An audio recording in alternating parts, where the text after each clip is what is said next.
What's up tout le monde? J'espère que vous allez bien, ça fait un bon moment.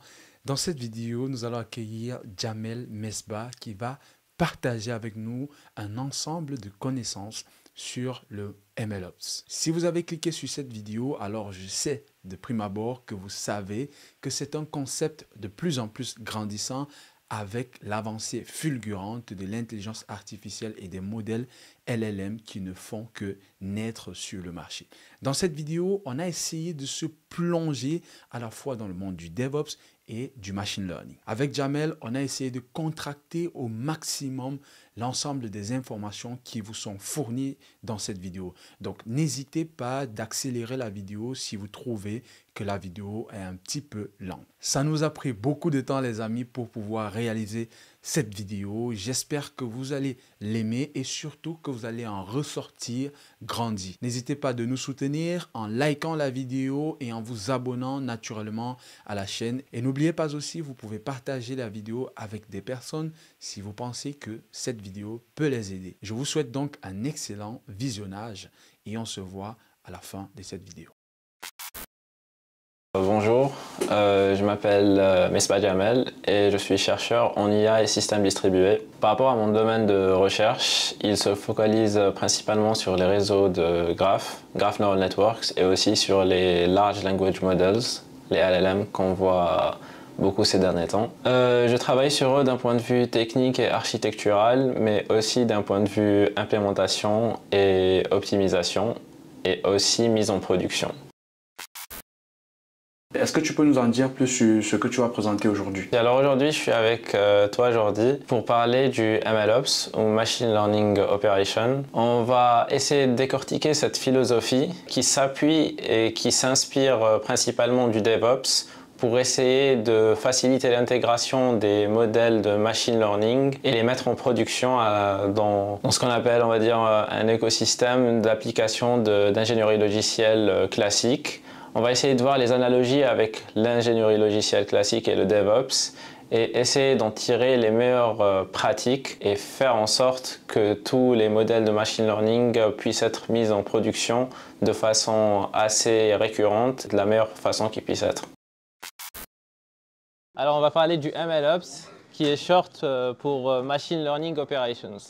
On commence avec pourquoi le MLOps. Et du coup, juste pour donner un peu de contexte, tout ce qui est machine learning, c'est en relation avec la data science.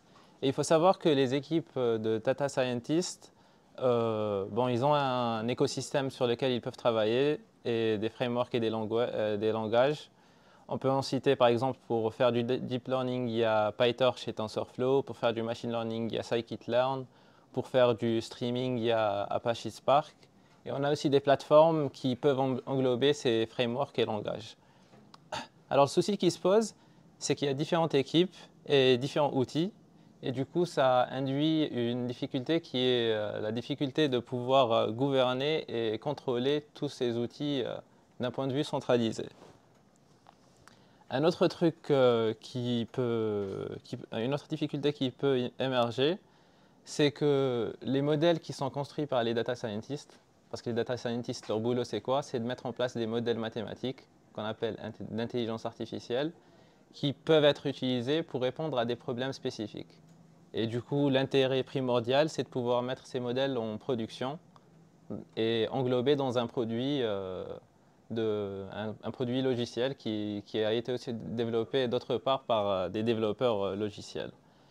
Le problème qui se pose, c'est qu'à chaque fois qu'il y a un nouveau modèle qui doit être mis en production, l'équipe de data science, on va dire qu'elle est totalement indépendante de l'équipe dev. Du coup, il y a un problème d'intégration qui se pose. Et du coup, à chaque fois que l'équipe de data science peut mettre en place un nouveau modèle, l'équipe IT et de dev, en quelque sorte, va avoir pas mal de soucis pour pouvoir intégrer leur travail dans l'application, dans le produit. Et c'est ça qui va rajouter de la plus-value et c'est ça qui est le plus important. Du coup, il y a aussi ce souci. L'autre souci, c'est que l'approche de data science, c'est une approche ad hoc. C'est-à-dire qu'on est dans un notebook, on va essayer plusieurs stratégies, plusieurs modèles, plusieurs architectures. Et à un moment, on arrive avec un modèle qui va nous donner de bonnes performances. On va dire c'est bon, c'est celui-là qu'on veut utiliser.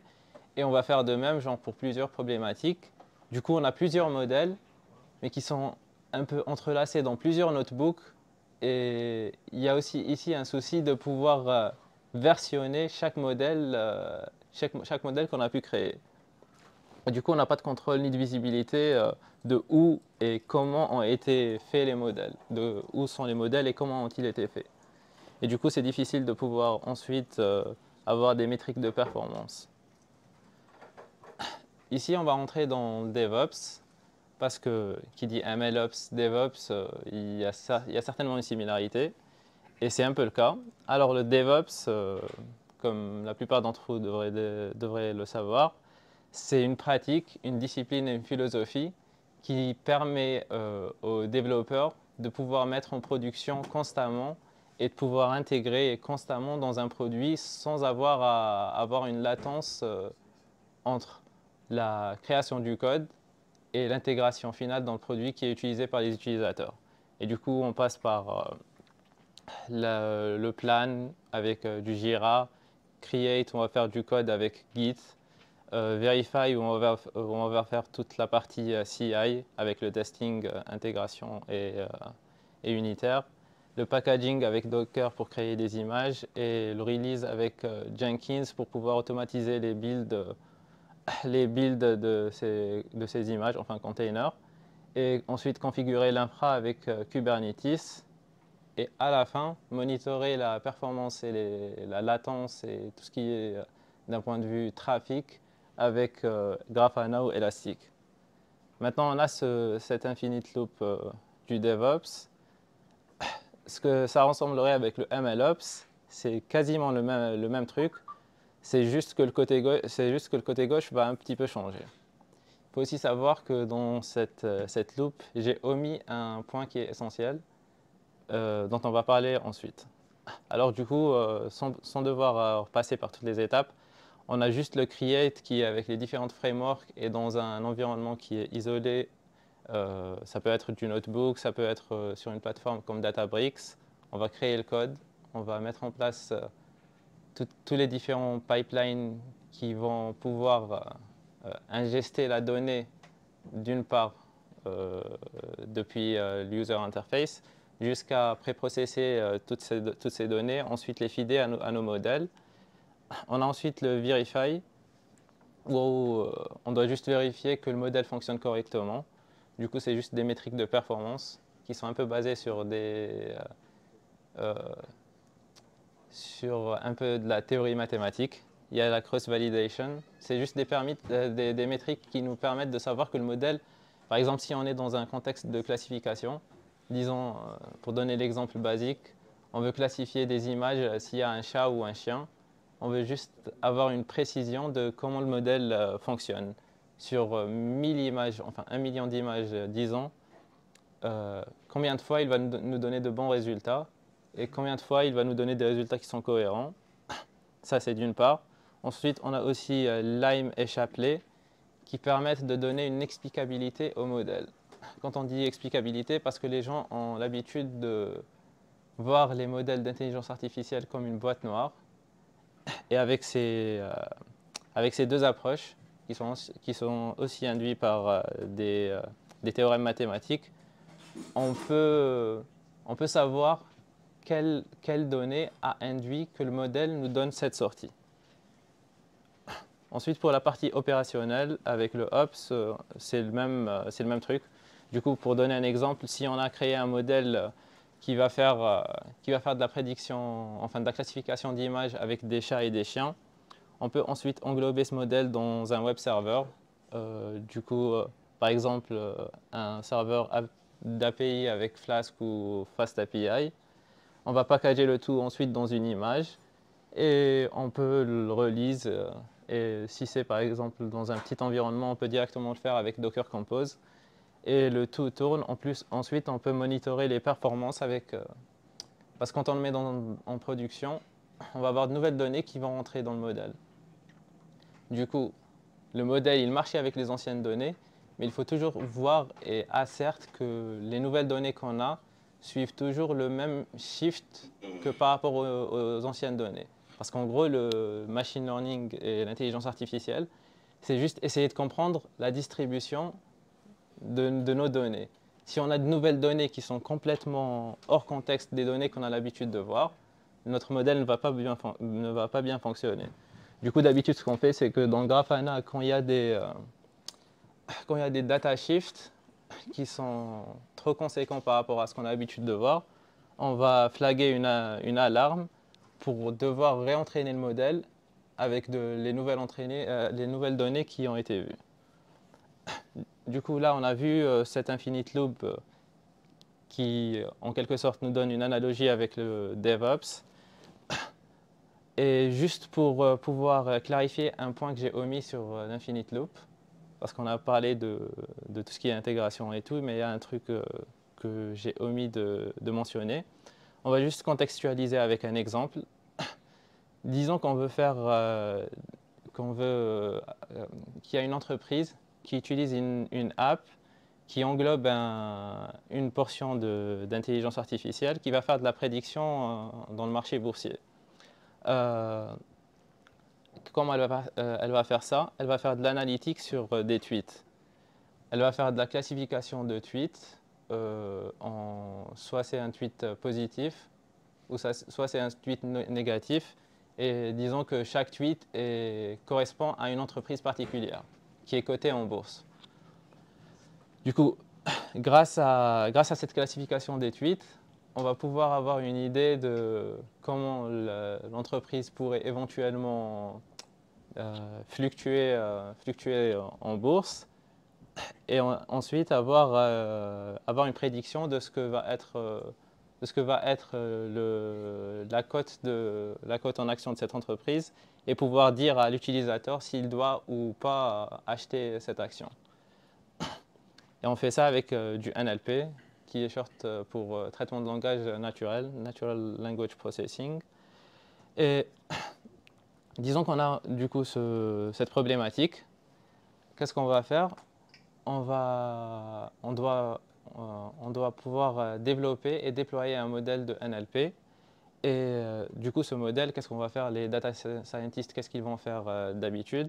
C'est qu'ils vont essayer plusieurs modèles déjà pré-entraînés.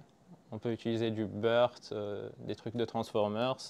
On peut utiliser des trucs un peu plus classiques du genre TF-IDF, Topic Modeling ou Word Embedding. Et il y a aussi l'aspect pré-processing des données. Disons que par exemple, pour chaque tweet, ils peuvent enlever les emojis. Ils peuvent peut-être traduire un emoji en tant que phrase, enfin en tant que mot. Par exemple, s'il y a un emoji qui sourit, c'est content, un truc comme ça. On peut aussi avoir un threshold sur le nombre de sentences qu'on veut avoir dans le tweet. Anyway, c'est juste pour dire qu'il y a beaucoup de heuristiques par rapport à ça. On peut utiliser plusieurs trucs. Du coup, les data scientists, ils essayent et ils voient. C'est un peu du tâtonnement en quelque sorte. Et ensuite, après avoir trouvé un modèle qui fonctionne assez bien, on va passer par le pipeline qu'on a vu tout à l'heure. On a notre code qui est dans un repo, puisque c'est dans une application ensuite. Tout doit être centralisé. On a le code qui est dans un repo. On va passer par le packaging, enfin les tests avec PyTest, le packaging avec Docker et ensuite le release avec Jenkins et la configuration de l'infra avec Kubernetes si on est dans un scale qui est assez grand. Mais maintenant, on a tout ça. Mais si après un certain moment, l'appli elle a bien fonctionné, les utilisateurs sont contents, il n'y a pas de souci, mais à un certain moment, il y a un bombardement de tweets qui est pour donner un exemple, en chinois. Un bombardement de tweets qui est en chinois, et notre modèle n'avait pas l'habitude de voir du langage chinois. Maintenant, l'application ne marche pas bien, les utilisateurs ne sont pas contents, et on est dans de beaux draps, du coup on doit trouver une solution. L'équipe de data scientists, ils savent ce qu'ils doivent faire, c'est assez évident. Ils doivent juste pouvoir modeler à l'intérieur du modèle la compréhension du langage chinois. Ils peuvent le faire avec SciPy, qui est un package utilisé pour tout ce qui est traitement de langage. Et ensuite, ils doivent intégrer tout ça. Mais disons qu'il y a une personne dans l'équipe de data science qui a trouvé un pipeline de préprocessing qui est meilleur, enfin qui fonctionnait mieux, et un autre qui a trouvé une architecture de modèle qui performe encore mieux que ce que ça faisait avant. Comment on peut merger le travail de ces deux personnes? Avec Git, c'est assez évident, on fait juste un merge sur la branche Dave et on fait un pull request et s'il n'y a pas de souci, on peut directement merger et on continue. Mais ici, on est avec des modèles. Les modèles, on a l'habitude de en quelque sorte, pickle les modèles pour les avoir dans un format .pkl. Mais du coup, on n'a pas un suivi de tous les paramètres qu'on a utilisés pour pouvoir builder ces modèles. Et du coup, on a besoin d'un outil qui est similaire à Git pour pouvoir faire tout ce qui est merge, collaboration sur les modèles de machine learning et tout ça. Et heureusement, il y a des outils pour faire ça. Il y a Weight and Biases et il y a aussi MLflow. Et du coup, qu'est-ce qu'ils nous permettent? C'est juste d'avoir un suivi de chaque code comment dire, pour mettre en contexte par rapport à ce que j'avais dit tout à l'heure, on a plusieurs notebooks qui sont engouffrés, on n'arrive pas du tout à se situer. Avec MLflow, ce n'est plus le cas. Pour chaque code, pour chaque paramètre qu'on a utilisé, pour chaque run, tout est stocké dans le même principe que Git. Il y a des hashes pour savoir dans quel commit de code on a utilisé pour avoir le modèle. Et ça permet une intégration plus facile entre l'équipe de data scientists. Et ensuite, pour faire un petit wrap-up avec un contexte un use case plus évident et plus pratique avec AWS, on a la partie lambda qui est un petit peu automatisation du training du modèle. On a la partie weight and biases qui est ce dont on a parlé tout à l'heure pour avoir tous les modèles qui sont stockés, toute la metadata des modèles qui sont stockés. On a ensuite la partie packaging avec Docker et Et ensuite, dans la partie model serving, on a le front-end server qui va communiquer avec le serverless backend qui contient le modèle. Et du coup, le user, il va juste interagir avec le front-end. Ensuite, le front-end, il va donner la query au back-end et qui va juste demander au modèle, enfin, feeder la query au modèle et nous redonner la sortie. Dans le contexte des images dont j'ai parlé tout à l'heure, chat et chien, il va nous donner une image et on va ressortir si c'est un chat ou c'est un chien. Et juste pour un souci de scalabilité, l'inférence en quelque sorte, c'est ça, c'est l'idée de donner un truc en input et le faire ressortir en output. L'inférence, c'est le fait de faire ressortir en output. L'inférence, elle se fait en batch pour un souci de streaming et pouvoir toujours avoir une performance qui est updated et qui est assez scalable. On a aussi le gantry pour un peu avoir le feedback des users. Parce que à chaque fois que l'user a reçu une réponse, ça peut être soit directement on demande au user, peut-être que vous l'avez vu aussi avec ChatGPT quand vous lui donnez une query et qu'il vous répond. Parfois, il va vous demander si sa réponse elle était bien ou pas. Et du coup, ce feedback nous permet aussi d'assesser la performance et elle est faite avec Gantry. Merci Jamel pour cette brève présentation. Je pense que ça a été très intéressant et que tout le monde a apprécié. Je vais te poser 3 questions que j'ai notées, qui sont certes pertinentes ou pas, tu me diras en tout cas. Je vais commencer par la première. Quelles sont les différences principales entre le DevOps et les pratiques MLOps aujourd'hui? Par rapport aux différences entre le DevOps et le MLOps, comme on en avait parlé tout à l'heure, le MLOps s'inspire principalement du DevOps. Il va essayer de prendre tout ce qui peut être pris du DevOps, c'est-à-dire tout ce qui est intégration continue, tout ce qui est planification. Maintenant, ce qu'il va rajouter au-dessus, c'est tous les composants qui sont uniques du coup au machine learning. C'est-à-dire tout ce qui est métrique de performance, pouvoir certifier que le modèle marche dans un contexte qui est bien défini, parce qu'il faut savoir qu'un modèle n'est pas déterministe à chaque fois, pas comme un logiciel classique. D'autre part aussi, c'est de pouvoir simplifier la vie aux data scientists et aux machine learning engineers pour le versionning de leurs modèles et aussi le versionning de leurs données. C'est principalement les différences entre les deux philosophies.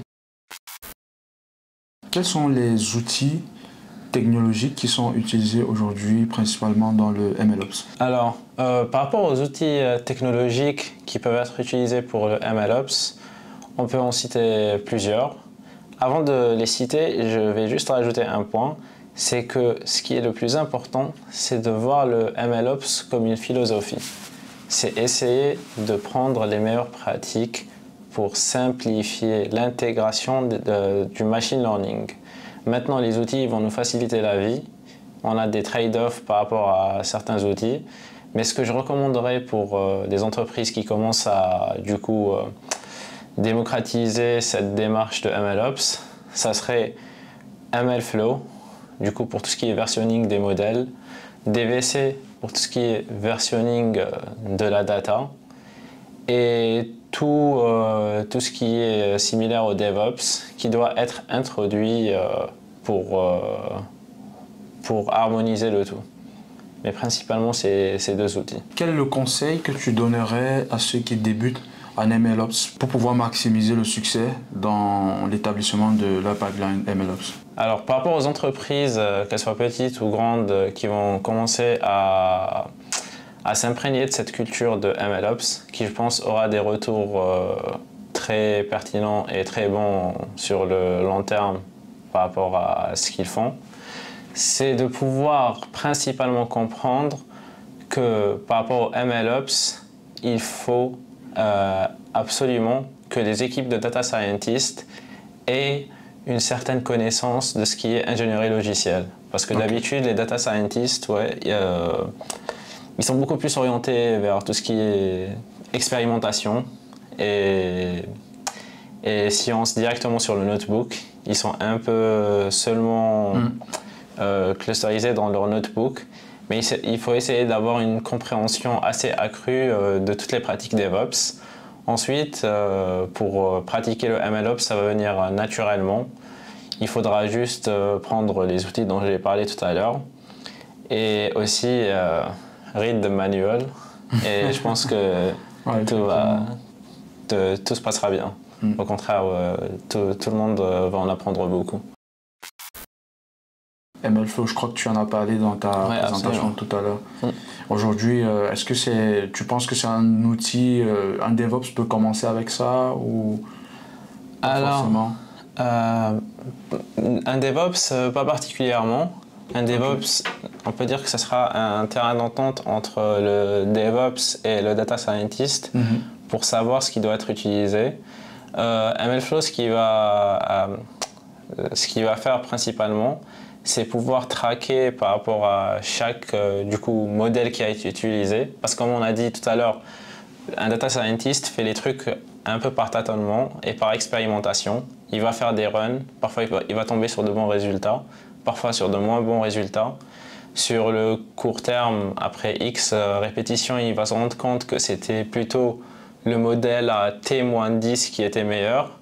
Sans MLflow, on aurait un peu de soucis et de mal à pouvoir retraquer ce modèle particulier. Parce que d'habitude, un data scientist, il va toujours modifier son notebook. Mais pour pouvoir avoir un suivi, c'est assez difficile pour savoir ce qui a été utilisé particulièrement par rapport au modèle, à l'instanciation de la classe du modèle, tout ce qui est hyperparamètres, mais aussi tout ce qui est données. Et MLOps peut nous donner ce suivi très méticuleux et assez compréhensif, parce que même par rapport à l'UI, c'est très ergonomique. D'où le flow du MLflow. Exactement. On va s'arrêter sur ces mots. Merci Jamel. Merci à toi Jordi, pas de souci. On sera heureux de t'inviter naturellement, peut-être la prochaine fois sur un autre sujet. Avec plaisir. Merci beaucoup.